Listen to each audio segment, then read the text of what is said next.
This is the ulnar nerve glide.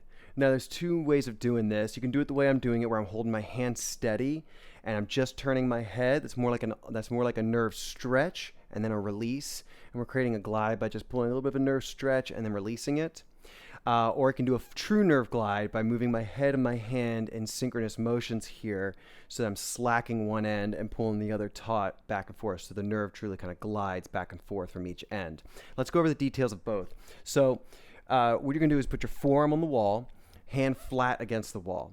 Then you're going to flatten your hand into the air like you're holding a tray, really trying to get your fingers to point toward your head as much as you possibly can, okay? So you don't want to end up with your fingers pointing out away from you. To get that nerve taut, it's got to be hand flat and fingers to your head as much as you can.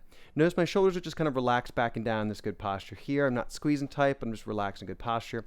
Holding that position, I'm then going to take my head and go from neutral to looking away from my hand, and then back to neutral to looking away.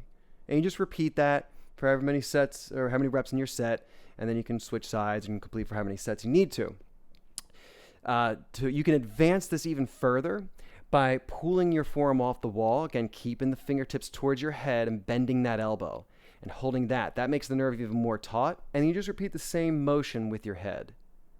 Now, if you want to do the synchronous motion, to do a true glide, what you're going to do is, I like to kind of give the visual. Imagine you are a waiter holding a tray, and you're looking at your customer straight ahead. And then the customer disgusts you, and so you look away and you throw their food off. And then you come back to looking at them and you present the food, and then they disgust you and you throw it away. Maybe you don't do it so fast. Maybe we'll do it a little bit slower because we're already working with the nerves here. So nice and smooth motions here.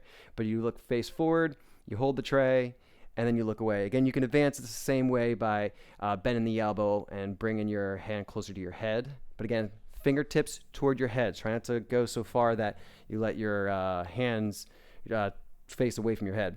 So fingertips toward your head, look at the customer, turn away, throw the tray.